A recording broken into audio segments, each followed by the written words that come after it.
Welcome back. We get into our Sunday feature now where we reflect on the top stories of the week that was. From the SANDF's phased withdrawal of troops from the eastern DRC to the discovery of the bodies of 3 constables in the Hinops River, and also International Workers' Day celebrations and a lot more. We discuss some of those stories. We're joined in studio by social commentator Donovan E. Williams, reputational expert Tshepo Matseba, and political analyst Dr. Ongama Mtimka. None of these strangers to our studio, but thank you so much, gentlemen, for joining us. Actually, Donovan, I think I'll start with you because what you did is when we came out of the Workers' Day celebrations, you penned a piece actually for the Mail and Guardian on the 2nd of May. And you talked about how, you know, apartheid, in the apartheid days, union fought for more than just wages. They wanted a new society. And you say they've abandoned their roots. Now, I want you to unpack what you've put in the piece as we reflect on Workers' Day and really what Labour's doing at the moment. But also there's the politics of it. And I'm keen to hear if, you know, Labour still has the voice, certainly the leverage that it used to have. Look, this is not just for South African labour or South African trade unions. Let's not call it labour, but trade unions itself. That all over the world, we need trade unions. We really, really do as a society, not just the members of the trade unions. Because trade unions, by virtue of their power as workers, are able to push the elite, namely the bosses and governments, to be more social, to take care of more matters. But when trade unions only wish to push on matters that affect their workers on the shop floor and not the bigger matters, then we suffer as a society. And in the changing economy which we have, the gig economy, the techno-feudal economy, where the biggest fleet of cars is Uber, which doesn't have a single car, right? Or the biggest retail store is Amazon or Shane or whichever it is, but doesn't own a single shop. Then what happens? Who is organizing these workers? And if trade unions don't do that, but just keep what they have, they cannot push for the changing of society because they're only trying to work for their workers' salaries. Then it gets worse still.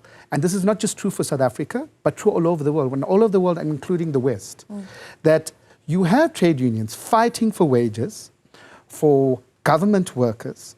And on the other side, you have communities who are saying, but we're not getting good service.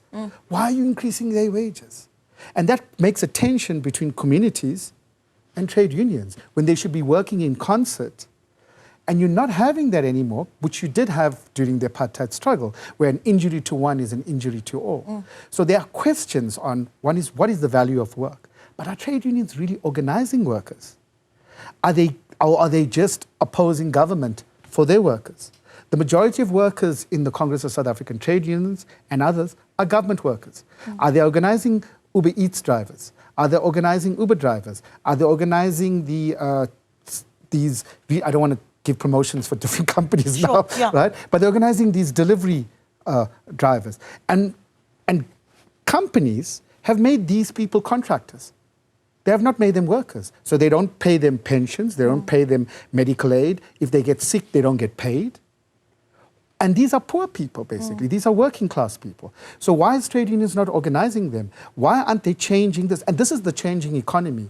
So it's not about the relevance of trade unions. We need trade unions more than any other time. But are they responding to this new call, or are they just keeping what they have? And in South Africa, like in other countries, you have so many different types of trade unions. Why aren't they getting together? Why aren't they forming single federations? Because it's a competition between each other. You have trade unions in one federation competing with each other. We've had that before with NUMSA and NUM, and it continues. So then we get locked into political battles that we shouldn't be, when we should be creating societies that are more just, more equal. So it's interesting because you say you've got trade unions that get lost in political battles that they shouldn't be in. Oh, but that's a tough one because, Dr. Mtimka, when you've got the largest trade federation as part of the tripartite alliance, can you pull the conversation of workers' needs away from politics as part of the message from the president of the ANC on May Day, President Cyril Ramaphosa saying we need a strong COSATU so that they can then contribute towards a stronger alliance.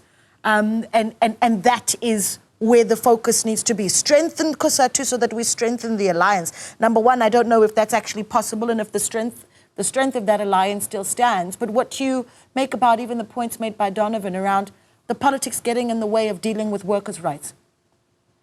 Yeah, so this is an age-old debate within the trade union movement. At the time that the new trade unions, first COSATU and then COSATU, were being formed in the 1980s, big debates were around this idea of whether unions should concentrate on shop floor politics, or because workers live beyond just the factory floors that they were working in, should actually be about the broader political imperatives of the day. And those leaders at the time were concerned that earlier trade unions such as COSATU, for example, had been banned as a result of political unionism, making it difficult for black workers to be represented. And I think the solution was that political unionism had its space because workers couldn't live in silos. So we have seen 30 years of it, or in fact over 40 years of it. I think that workers acknowledge that they have had some gains, which come as a result of the fact that they've been part of the tripartite alliance. They would count the labor reforms that took place since 1996, the Labor Relations Act and other acts that kind of made workers less vulnerable in South Africa. Obviously, there's acknowledgement that in many ways, this arrangement with an ANC that's now the governing party, in many ways has actually compromised workers in terms of further gains that they could get, because not only does the tripartite alliance allow workers to influence government policy, but the politics of that association with the ANC constrain the extent to which the trade unions could act freely in their representation of workers in order to lobby for policies and in the implementation thereof. I mean, if you look, for example, at the messages coming out of the rallies, one of the big issues raised, I think, by SAFTU is around this issue of casualization and failure to act against labor broking. So that's what you get when you are, on one level on the same bed as the ruling party, while also advancing for worker interests. But there's no political choices which do not have their own constraints in politics. Yeah, Tsapo, let's bring you in here. The key messaging that we should be getting from COSATU on a Workers' Day, and if what they do give us as we reflect on, the 1st of May, is hitting the mark for workers in the country. Donovan saying there's so many of workers that are, in the economy that we're in right now that are simply left outside of the fray. Yeah, it's so difficult to talk about workers without talking about unemployment. Because the two are very close, and the risk for workers are the risk for risk for unemployed, and the risk for unemployed is risk for workers. And so from a communication point of view, you expect the leaders, at least in the business of communication and the business of employment, COSATU, at least at the very minimum, to start talking about how we're going to help the youth and young people to create jobs themselves. Because relying on a government that is almost dysfunctional, given the reality of its nature, that it can't even make decisions about taxation, VAT, they can't collaborate. This government of national unity, for young people at least, doesn't really work. And so the consequences in terms of communication is that the messages that they are sending to our young people are really, really devastating in nature. Because if you are young and you've graduated, you've got a qualification, you've got a passion for the future, you don't seem to have the possibility of change And that change for many Black, unfortunately, young people is only going to happen if there's a space created for them to have some hope, and there's a space created for some kind of entrepreneurship, because the reality of looking for a job or expecting government, at least at the worst actually, to assist you with employment is actually the worst decision you could make. Yeah, Donovan, you wanted to come in there, but let me, as you do that, and I'll let you, add to the conversation that we've had around workers, but I also want to shift gear. Another big announcement this week. The intention to set up a commission that looks at why the recommendations of the Truth and Reconciliation Commission, not all of them were seen through. And I say the word commission twice intentionally there, right? Because I think that's essentially what we're looking at here. The president says, we're going to look at why there were delays in the prosecution of cases that were referred by the TRC. Yeah. Look, let me just say very quickly, in the article, one of the main things is the values that are exploited by elites within our country. So you have the values of wanting to be an entrepreneur, wanting to take care of yourself. And trade unions, leadership and members get caught into that, and therefore they do not organize workers in the private sector. But when we think about trade unions, we're only thinking about government workers. That's part of the problem. That's what needs to shift. That's the injury to one to injury to all.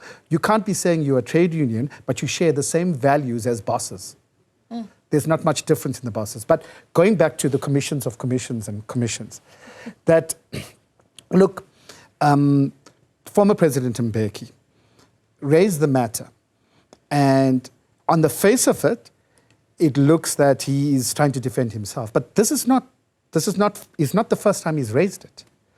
He has come out over the last few years saying the NPA must explain why they didn't prosecute. You've had the former National Director of Public Prosecutions, Dr. Vusi Pikoli, claiming in an affidavit that they had political pressure not to prosecute. And so the former president said, no. Show evidence of this. Who put pressure? Because this, you see, if there's political pressure on the NPA not to prosecute, then we have a bigger problem, isn't it?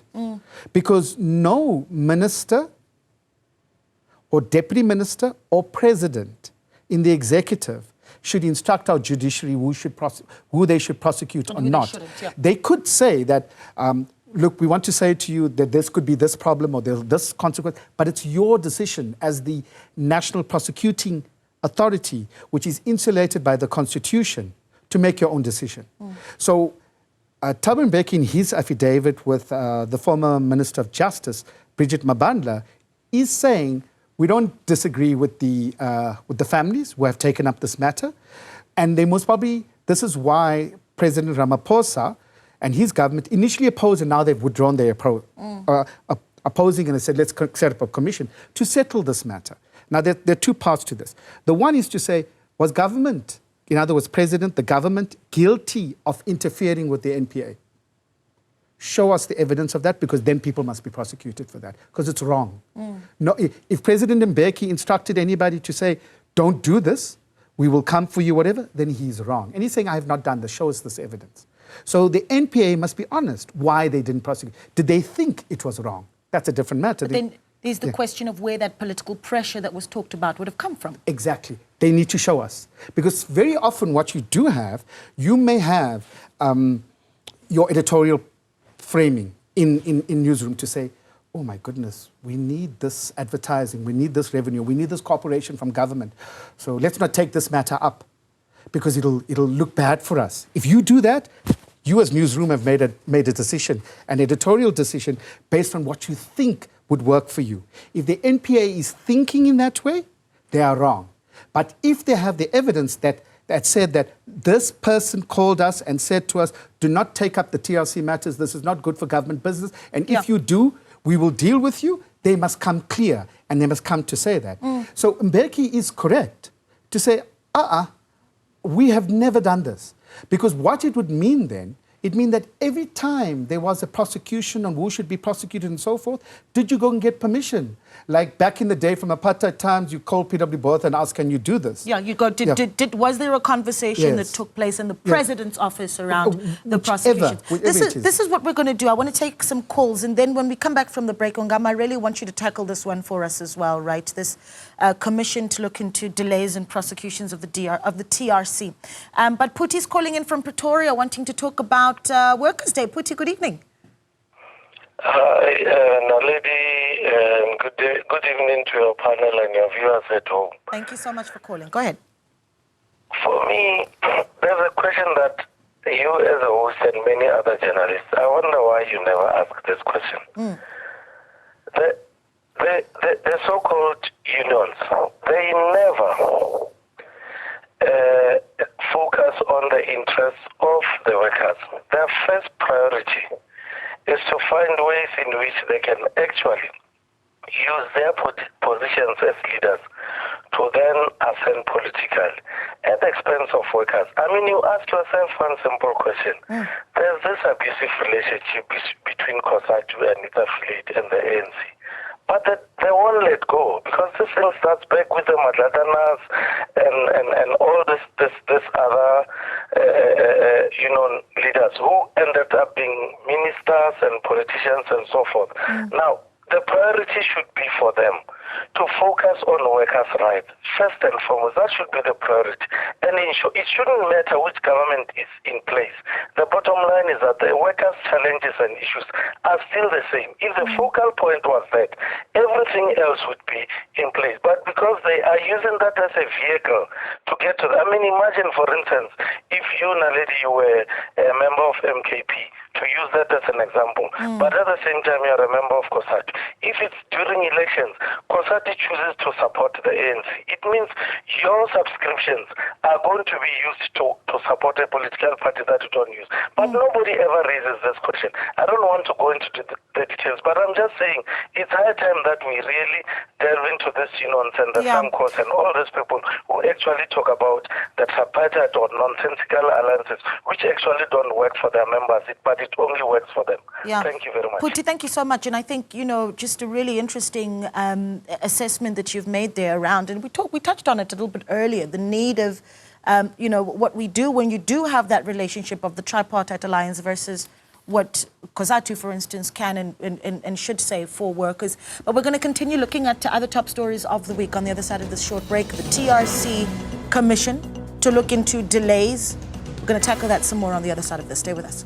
Welcome back. We continue looking at the week that was with our panel this evening. And I'm going to bring it over to Dr. Ongama Mdimka now. And I'm keen to hear your thoughts on the announcement from the president that says, all right, we're looking at setting up a commission of inquiry. We're still even waiting for the announcement of who would head up this inquiry. But there's the question around what some are calling the risks for reputational damage to Thabo Mbeki. Of course, Donovan tackling that as well on the other side of this break. What do you say to all of that? I think that we need a number of things here. There should be ability to account on the part of the NPA as to how far they are with these prosecutions based on commitments they have made to the public, especially after that Supreme Court of Appeal judgment that reopened effectively the Ahmad Timel case. At that time, they had stated that they were boosting internal capacity to investigate. There's a need for the executive to account to South Africans as to how far that is and whether the NPA has got a lot more of these cases that it has applied itself and is ready to prosecute. Yes, it's important for us to get to the bottom of the issues to understand whether or not the NPA was blocked. But even more pressing is the issue of where we are in the process of ensuring that those cases are prosecuted. So if we were to scale, the levels of importance between a review of the past in terms of, whether or not there was interference and getting a full briefing as to where the NPA is, I think the latter would be important, even though if there has been, underhanded dealings among politicians, those would still also need to be brought to the light. Yeah, I mean, there's a lot to talk about there, but I do need to shift gear and just look at other big stories. Tsepo, you've got the EFF marching. You know, just previously they had in fact visited Orania. And then this week you've got the EFF marching to the Afrikaner-only Kleinfontein, which is in Tshwane. Mind you, this happens after the MKP had visited Kleinfontein as well, and, you know, had some talks with the likes of Mzwanele Manyi. But you've got the EFF marching on Kleinfontein, saying that the area promotes racial segregation. And then at the same time, Kleinfontein saying, well, according to, and I stand corrected, but I think it's Section 235 of the Constitution, they have the right to self-determination. Goodness, I mean, there's so much to look at about what we tell the world that we are as a country when we're still debating areas that are seen as enclaves. Yeah, so the discussion about segregation or the type of dialogue about this place belongs to a certain part of the population and the others are not welcome tells you a story that as a country we are not able to make decisions, and it's a decision-making failure on the part of government, that we are not able to implement the bylaws, but we're also not able to implement the constitution. There's no way that in South Africa, after so many years of struggle and pain, as a brand promise that we promised a free environment for all to operate, but that not meaning that individuals and groups can create segregated environments to reinforce the past. And so it's too sad to see that our leaders, especially the governing party, the African National Congress, that they're not able to look at this and say, we need to enforce our constitutional democracy. It's so simple. And the reason why Orania exists is because the ANC is not willing to take action. And some of the actions may not necessarily have to be soft. When you promise customers that they're going to have a free environment to trade in a specific area or to buy goods and services, you can't say that, well, because certain groups have got more money, now all of a sudden I can't give the others the space to operate freely. And the reality that we're facing right now is that the African National Congress and its government and this so-called GNU for now is really failing to deal with the fundamentals of our country. You can't have spaces for certain groups and spaces for not. And that's why even foreign nationals are welcome everywhere in South Africa. So to have South Africans creating spaces that say this is only for Mazulu or Bapedi or Botswana is really insulting. And for us to have places like Orania and this one, it tells you that we don't have the ability to make an important communication decision, which is that we must say no where we've made a strategic decision that affects our constitution. Yeah. Dr. Mtimka, I'm going to bring this one back to you because, gosh, the race conversation, it just keeps on coming up in this country, and it's almost as if we simply can't run away from it. And I mean, this is the argument that Kleinfontein makes, and we spoke to them here on Newsfeed PM. And again, I mentioned Section 235 of the Constitution dealing with self-determination, specifically concerning cultural and linguistic communities. That is in the Constitution. So can you argue that these communities are doing something wrong? Yeah, so, you know, there are difficulties that come with particular political settlements that get made at a particular time in history. The settlement came in 92. I know that of Orania, you know, it was part of the dealing at the time. But when it comes to Stilfontein, there are legality issues also about it, in the sense that the Pretoria High Court in August 24 it declared that it was an illegal settlement in the sense that the land was zoned for agricultural purposes. So I think there's a need to clamp down on that, just on that basis. But when it comes to, pre-1994 settlements, I think what we would need to deal with as a country is the exclusive nature of settlement in the areas, not the idea of their existence per se.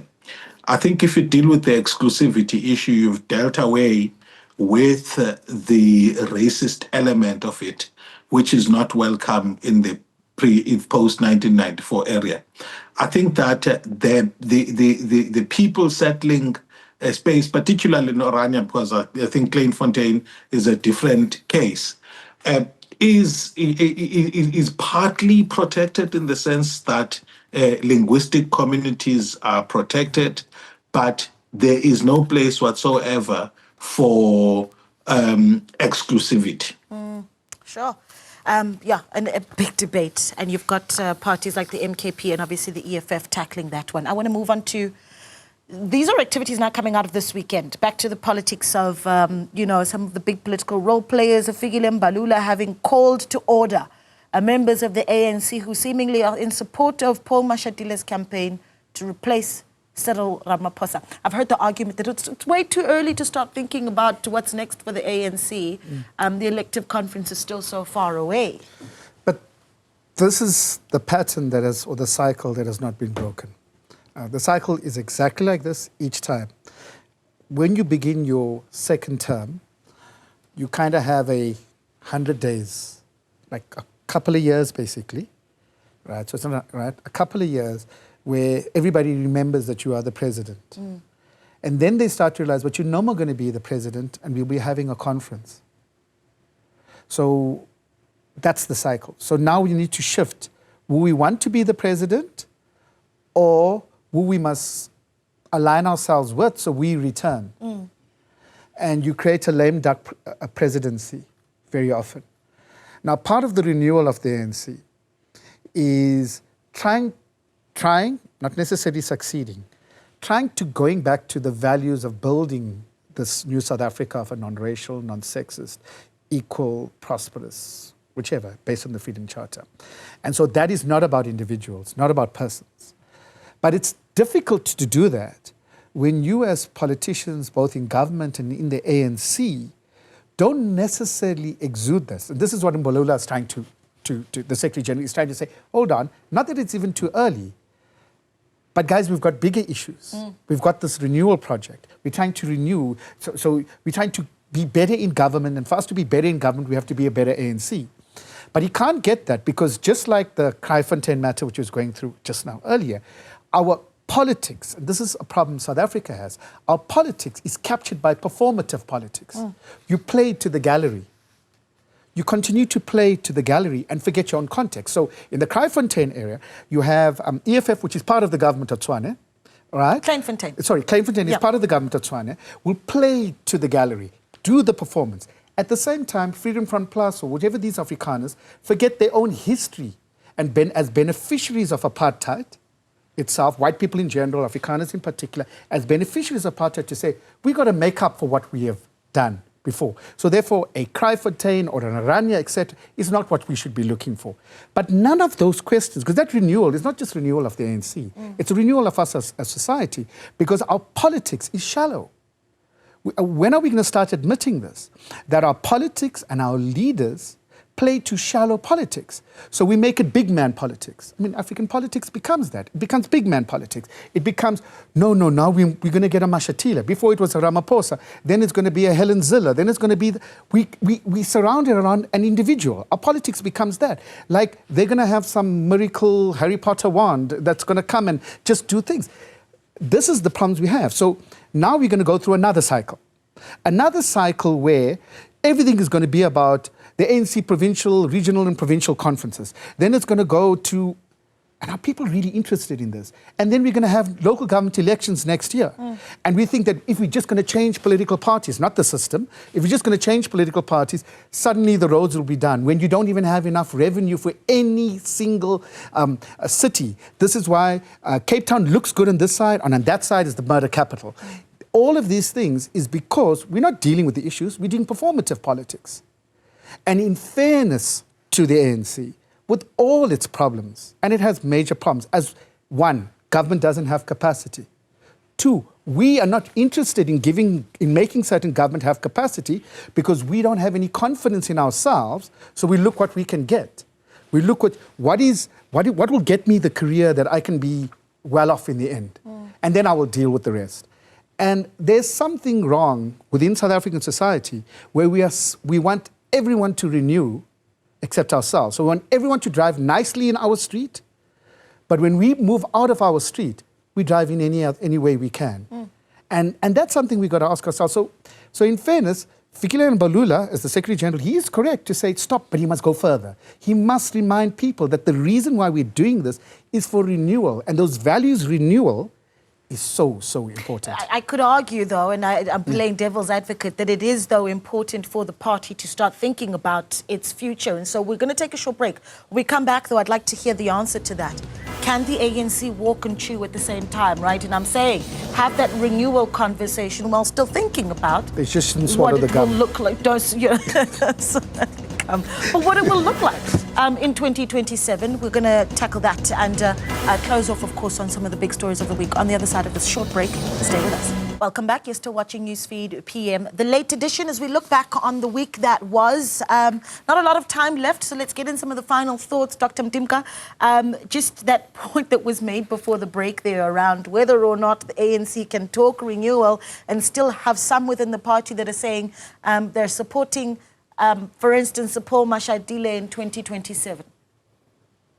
There's no renewal in the ANC that can happen without a fundamental transformation of its candidate selection processes for conferences. While the big wigs in the top 7 will be saying people mustn't campaign, people know that a lot of them are in fact campaigning, so they're not going to heed those calls. I think the ANC is proving that it is failing as an organization to transform itself by failing to fundamentally bring order to processes of campaigning for office. There shouldn't be a reason why a party that operates as an ordinary political party in a democratic period still operates its campaigns for leadership as though it was an underground organization where people must pretend like they don't want to be in leadership and not given space to campaign freely.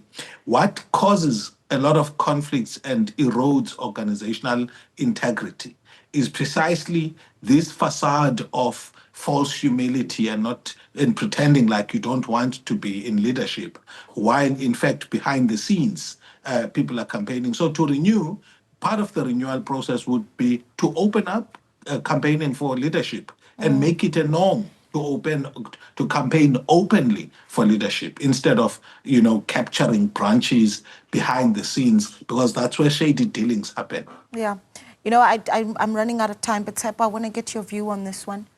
On Friday, unfortunately, you had, of course, the conviction of Joshlin Smith's mother. I mean, that story, I remember on Friday, just everywhere you went, people were talking about it. And it wasn't about that there was, that the conviction meant that there was justice. For many people, it was still, this little girl is gone.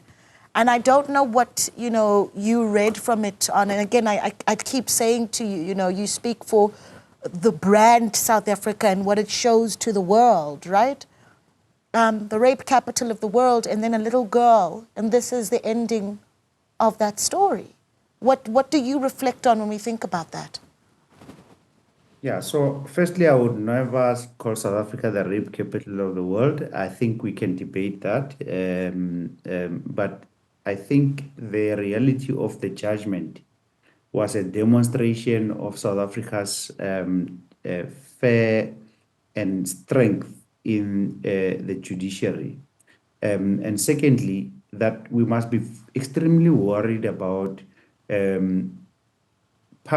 being judged in public opinion, because what you see often in South Africa is that the public will speak in social media, and social media therefore becomes the narrative. And the judge has demonstrated consistently and fairly that he went through the case in legal terms. And I think justice is being served. We don't know what's going to happen next because there's a process, but we know that at least there's justice that is being served. Importantly, that South Africa is not a place where you're going to just take children and undermine women and children and think that you'll get away with what we may call murder. So for me, I think there's a process, and I think that South Africa is dealing with this thing far more effectively than we've imagined. We need judges of this nature who are decisive. I hope that the family of Senzo Moyo are watching, because that is the beginning of justice, what we are seeing and what we've seen in the past couple of weeks. Yeah, that's some optimism. We appreciate that. And a little bit more optimism as we close off, Donovan. The SANDF personnel deployed to the Eastern DRC will be out of that country by the end of this month. Well, I'm happy our troops are coming back. I'm sad for the continent, not necessarily because our troops are coming back, but when the DRC, when they were having negotiations, this is for a long time, the United States was mandated with those negotiations and failed dramatically at it. South Africa entered it with an AU mandate and managed to bring that country into peace, some sort of peace in their first democratic elections.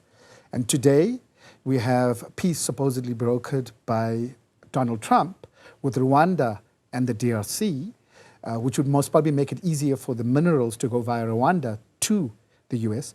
And as Africa, through South Africa, we have lost our brokering peace, because as South Africa, we also made a mistake.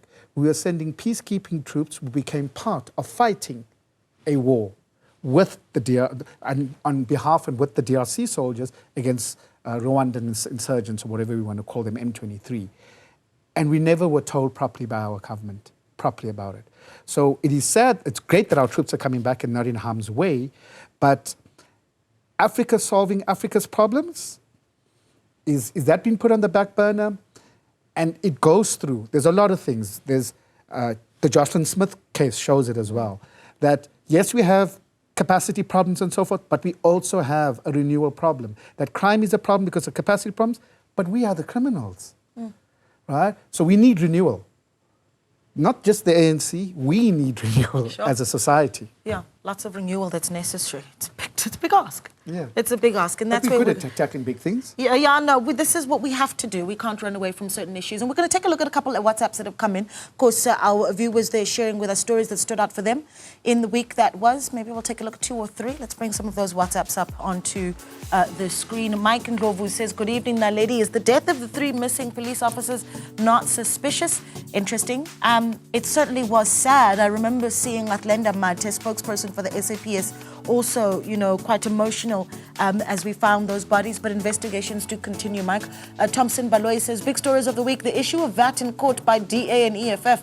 COSATU, the high rate of unemployment in the country, 100% true. The government is ignoring this issue of unemployment. Thompson, thank you so much for that. Anonymous says, the 5 bodies which were found at Henops River of the police officers and the search of the VW Polo they were traveling with is what stood out.